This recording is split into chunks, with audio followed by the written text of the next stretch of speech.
It's I, Wacky Anime What If here to present to you with What If Deku Was All for One from the beginning. I hope you all enjoy, and let's go ahead and get right into this. Currently, a child is staring in front of him at a man who told him the three words that no child wants to hear. You are quirkless. Immediately, the child, known as Izuku Midoriya, put his face down to the hospital room floor.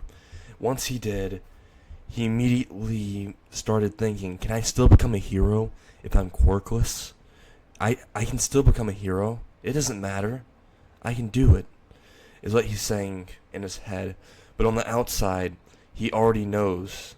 On the inside, he knows that he can't become a hero without a quirk. He feels his body getting weaker. He feels as every semblance of happiness has just faded from him.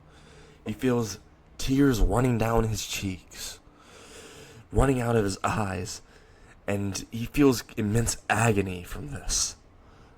These three words are what's going to ruin him, is what he's thinking, is what's going to ruin my chances to become a hero. I'll be damned if that happens. I'll become a hero with or without a quirk, is what he was thinking. He looked at his mother beside him, and his mother was on the ground crying, and completely in utter sadness and depression. Her eyes were hollowed, and Izuku's eyes, even though he was in despair, weren't as bad as her. She was very, very depressed. You could feel the aura from her. Izuku walked towards his mother and hugged her and said, can I still become a hero without a quirk? And once he said those words, Inko merely said, I'm sorry, sweetie. I'm sorry, before hugging him tightly, and they both cried directly in front of the doctor in his office. Before, the doctor merely coughed and said, I think I have an alternative if you want to become a hero, kid. If you want to become a hero and you want to have a quirk, I know of a procedure I can do. It's guaranteed success, except I do need you to agree, Miss Midoriya. Immediately, Izuku's eyes lit up, and the color faded back into him. It went back into him. The hope that he had just lost was back. He looked at the doctor, with the tears still flowing through his eyes, and said, Can I do it? Can I go through the procedure? And the doctor merely said, only if Inko agrees. Only if your mother agrees, kid. While Midoriya heard this, he looked towards his mother and said, Mom, could you please let me go with the doctor to unlock a quirk or to gain a quirk so I can become a hero? So I could be just like All Might, he said with a weak voice. And Inko immediately said, Yes, you can. But, doctor, is the procedure safe? She immediately looked into the doctor's eyes, and he said, Yes, it is safe. It's never failed before, and it won't fail now. Just have some faith in me, ma'am. When he said those words, Inko said, Okay, I'll have some faith in you, and I'll have faith in this works, Dr. Ujiko. Since I came here as a kid too before, and you seem well reliable. I mean, you always seem to help people and have a smile on your face. Once she said this, and patted Midori on the back and said, I hope this works, and I hope you can become a hero. While Midori ran up towards the doctor, and immediately followed him towards the back of his office. And once he was in the back of his office, he drew curtains behind him, and beside his desk was a shelf of books. He immediately went up towards all the books, and he pulled out one specific one.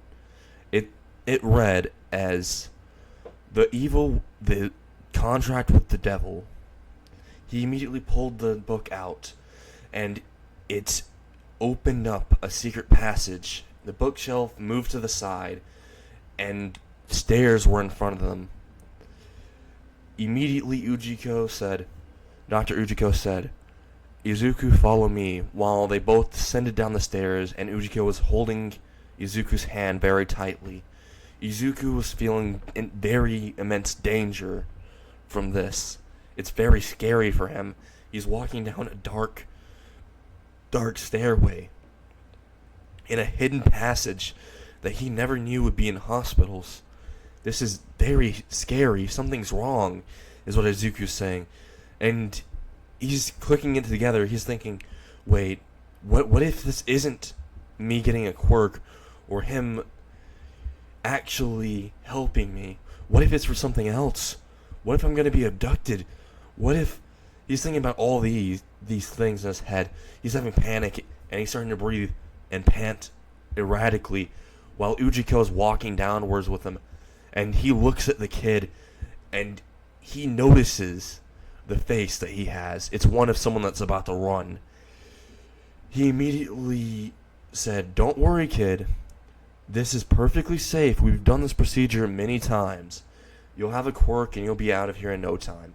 It's a little creepy because we had to keep it under wraps so that many people wouldn't know about this. Because then people with quirks would keep on appearing here and want more quirks and more. And then we destroy the balance of the government. Because multiple quirks would just cause catastrophe, kid." As he looked into Izuku's eyes while saying this. He also said, "We only do this for quirkless kids. So you're very lucky you came here. And you're very lucky that I actually am agreeing to do this. I very rarely do this." As he's walking down the stairs with Izuku, Izuku feels a little bit better about this, considering he has some valid claims from the doctor that he can hook onto about this and lose some of his fear. But once they reached downwards and finally stopped descending, they saw a giant lab. They saw tanks filled with liquid, which there was a person in one of these tanks. It was a person who was badly injured.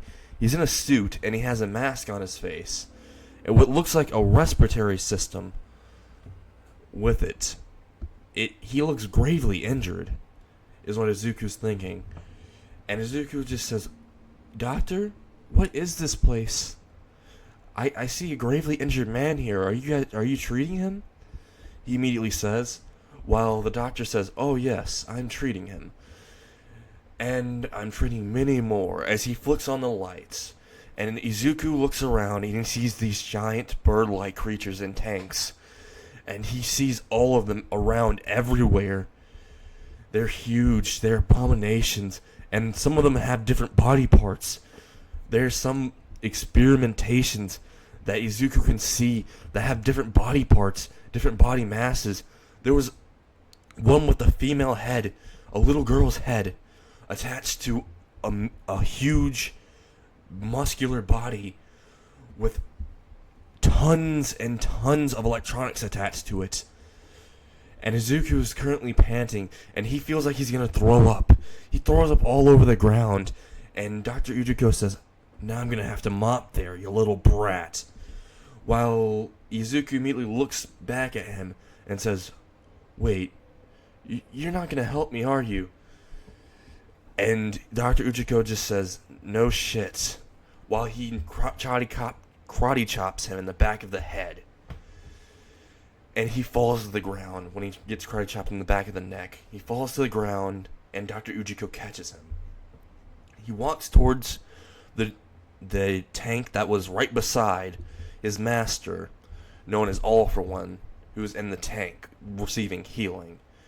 He immediately puts him into the tank beside, and immediately starts testing on Izuku. Starts to experiment on him, but then realizes something. He realizes that everything that he's trying to do to make Midoriya into a Nomu isn't really working. There's something wrong, because he still has not made one successful human-type Nomu. It isn't working right now, is what he's thinking. What am I missing? What am I missing? As he's thinking and planning, he doesn't realize that there's been a storm outside for quite a while, and it's been a few hours in his office. The storm that's outside raging, and he can't hear it because he's in below the hospital. It immediately starts hitting the power grid of the hospital, and all the power shutting down. Ujiko ends up saying, "Oh no, the backup generators aren't fully operational yet. All of my experiments, they're gonna go to waste." While all of the experiments and all the fluid from all the tanks are flowing outwards because the electricity isn't holding it and not holding the tank operationable. All the tanks end up opening, and all the Nomos get ejected.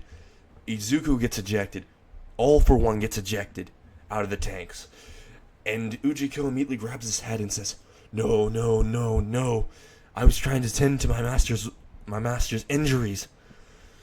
What am I going to do now? He immediately runs up to his master and picks him up and says, "Mr. All for One, my friend, are you okay?" As he tries to wake up his master, and he hears a faint groaning from beside him.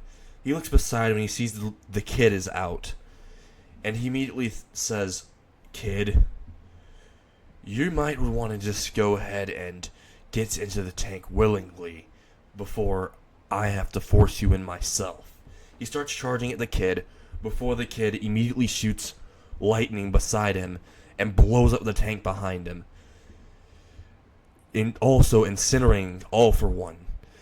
And Izuku immediately Ujiko just says, You've killed him."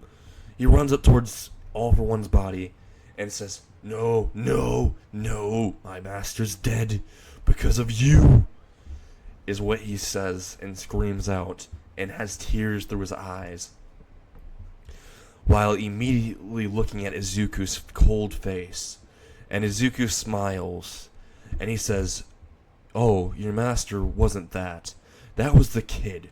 Apparently, the power outage when you were trying to heal me managed to swap my body with this brat's over here.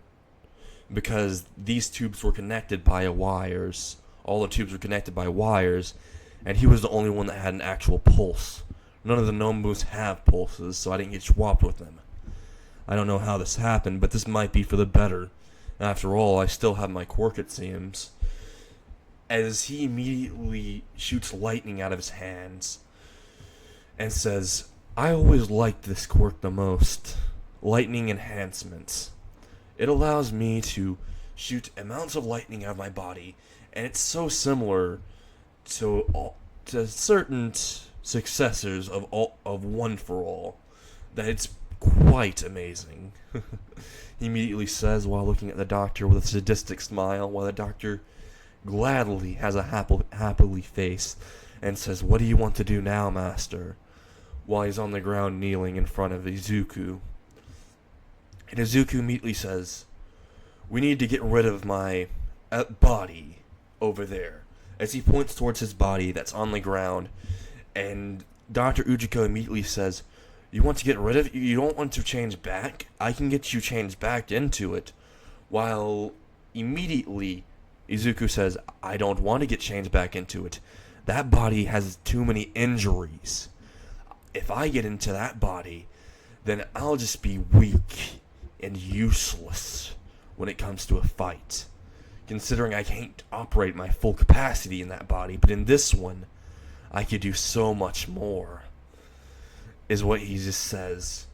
While the doctor says, "But you'd have to wait a while. You'd have to wait years before you can make any moves." While Izuku merely says, "I'll leave the show to Tomura. After all, if we leave it to Shigaraki, then we can rest assured that I can stay in the background and try to make sure I get into UA and get some information. I'll do that later on, once I reach to the right age. But currently I need you to guide me to this kid's mother."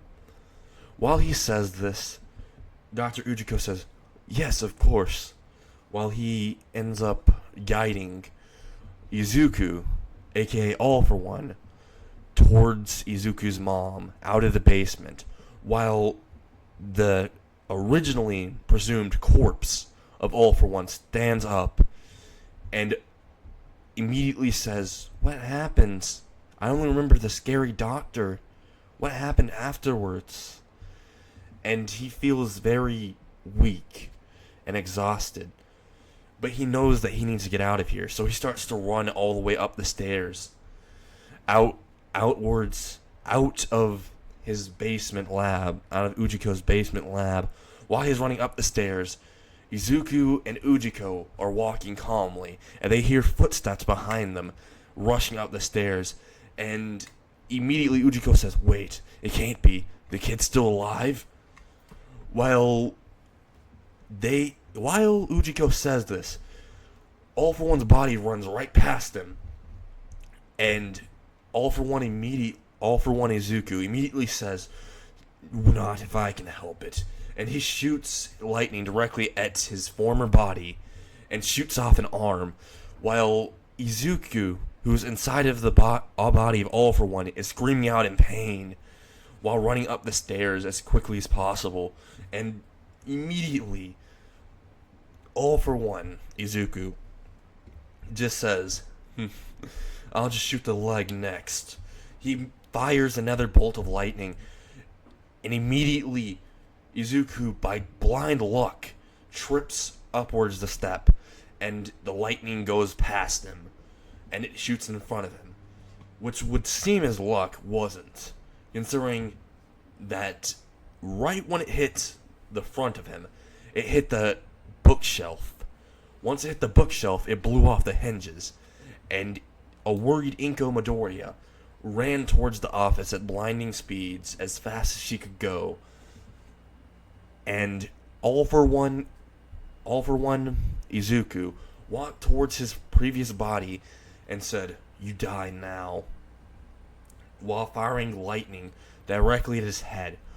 While all that Izuku could really do, the Izuku in All for One's body could do, was look in front of him while he sees his mom running towards him, and a lightning bolt coming past his head, and the only thing he could see is his mom running towards the man who's in his body while hugging him towards her chest, and him smiling while looking at him and just having a face that says, "I'll take everything from you." That was the last thing that Izuku could see before dying. While Inko was running towards Ujiko's office, she immediately ran in and she saw that Izuku had shot this man with a lightning bolt to the head. And once she saw that, she immediately hugged him really tightly to his chest, and she said, What happened? What was happening? Why did you do that?" She was very panicked and she's very scared, but she still loved her child. So she clung on to him, wondering what was happening, while Izuku ended up saying, "A villain attacked Dr. Ujiko, and well, when he finished the operation and I had a quirk, I couldn't stand by and I shot him with my electricity quirk. And once I did, I accidentally used too high of a voltage. I just meant to knock him out. I didn't mean for this to happen," while having tears down his cheek. Obviously fake tears, but Inko did not know this. She hugged him tighter and said, We're gonna go give a report to the police." A few hours later, and a lot of questions from the police, they were immediately free to go. Once they were free to go, Inko brought Midoriya home, and Midoriya immediately went to his room and went to sleep. And he was thinking, now what do I do? What do I do? What should I do first, since I have a body now that can actually operate at a much higher capacity than my previous one? Before he drifted off to sleep, that was his thoughts. Now, this is where I end What If Deku Was All For One from the beginning.